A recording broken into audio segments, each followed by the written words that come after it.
मिली धनबाद के नए नगर आयुक्त से।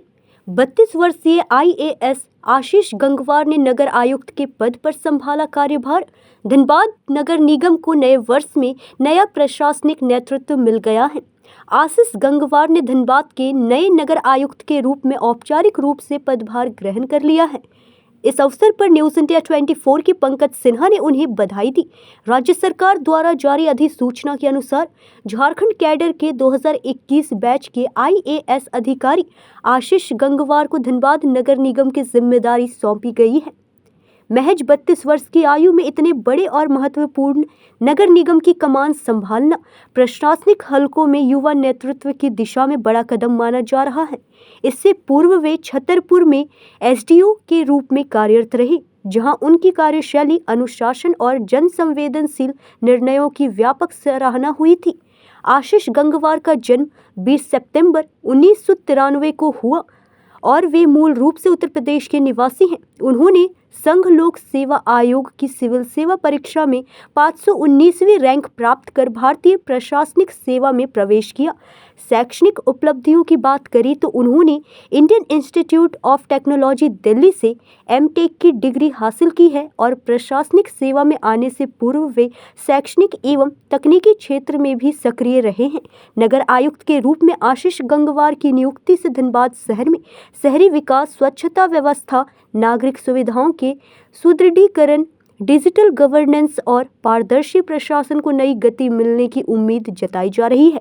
युवा सोच और आधुनिक प्रशासनिक दृष्टिकोण के कारण नगर निगम की कार्यप्रणाली को अधिक जनोन्मुख और प्रभावी बनाने की अपेक्षा की जा रही है। नमस्कार, आप देख रहे हैं न्यूज़ इंडिया 24। मैं हूं आपके साथ पंकज सिन्हा। आज हम धनबाद के नगर निगम के कार्यालय में नए नगर आयुक्त महोदय आए हैं। इनसे मिलने आए हैं। इनको पहले ढेर सारी शुभकामना।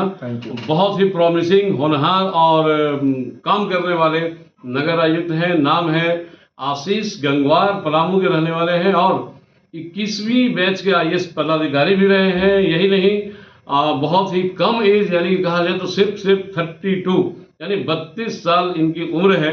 डेफिनेटली निश्चित तौर पे पूरे धनबाद जिले को इनसे बहुत सी उम्मीदें होंगी।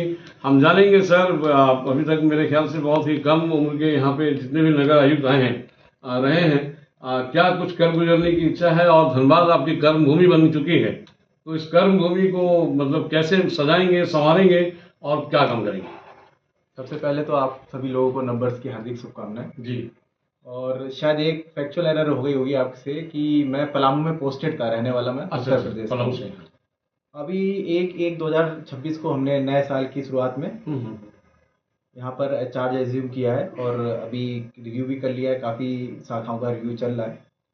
तो उसमें कुछ चीज़ें जो अभी निकल के आई हैं कि पहला है कि जलापूर्ति जो एक समस्या रहती है, तो उसकी जो योजनाओं का रिव्यू है कि कहाँ किसी योजना में सही काम हो रहा है, किसी योजना में थोड़ा सा डिले हो गया किसी टेक्निकल इश्यूज़ की वजह से या कोई प्रशासनिक इशू की वजह से। तो हम लोग उसको रिव्यू करके रिजॉल्व करने का प्रयास कर रहे हैं। दूसरा, यहाँ पर कंप्लेंट आती है, जो सरकारी फ़ोन लिया फिर धीरे धीरे फ़ोन आने लगे कि यहाँ पर कूड़ा नहीं उठ रहा है यार, यहाँ पर गंदगी है। तो हम लोगों ने फिर बैठ के सोचा कि इस पे क्या कर सकते हैं। तो ऊपर से भी राज्य स्तर से भी हम लोग को निर्देश प्राप्त है कि RFID कार्ड के माध्यम से हम लोग को डोर टू डोर कलेक्शन करना है। तो हम लोग उसको भी इम्प्लीमेंट करेंगे। तीसरा जो हम लोगों का रहा है कि जो हमारे एसिड्स क्रिएशन है उस पर हम लोग फोकस करेंगे। जैसे अभी हम लोग के 30 आयुष्मान आरोग्य मंदिर हैं, केंद्र हैं जो चल रहे हैं, जिसमें से 14 रेंटेड बिल्डिंग्स पे चल रहे हैं। तो हम उसको प्रयास करेंगे कि जगह मिल जाए और हम लोग अपने सरकारी बिल्डिंग में उसको कर लें। प्लस 10 का नया प्रपोजल आया हुआ है, वो भी हम लोग कर रहे हैं। इसके अलावा जो हम लोगों का सिटीजन सेंट्रिक अप्रोच रहेगा कि कोई भी अगर यहाँ पर आए तो उसका काम हो जाए। बहुत बार जैसा कि हम बताया कि फ़ोन बहुत आते हैं कि आप यहाँ पे गंदगी है या फिर लोगों के ग्रीवांस रहते हैं।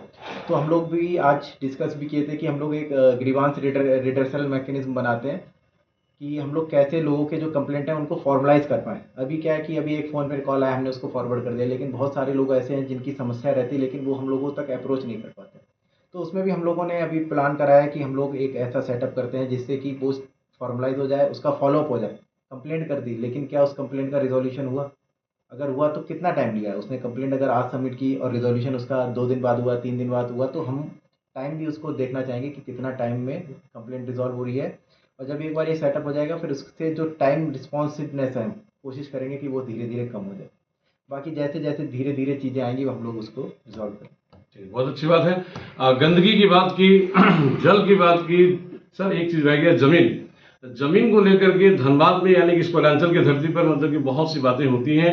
कहा जाता है कि भाई यहाँ जितने भी सीओ हैं ये लोग अच्छे से काम नहीं कर रहे हैं, जमीन घपला का मामला आता है और बहुत सी ऐसी पेंडिंग केसेस भी हैं।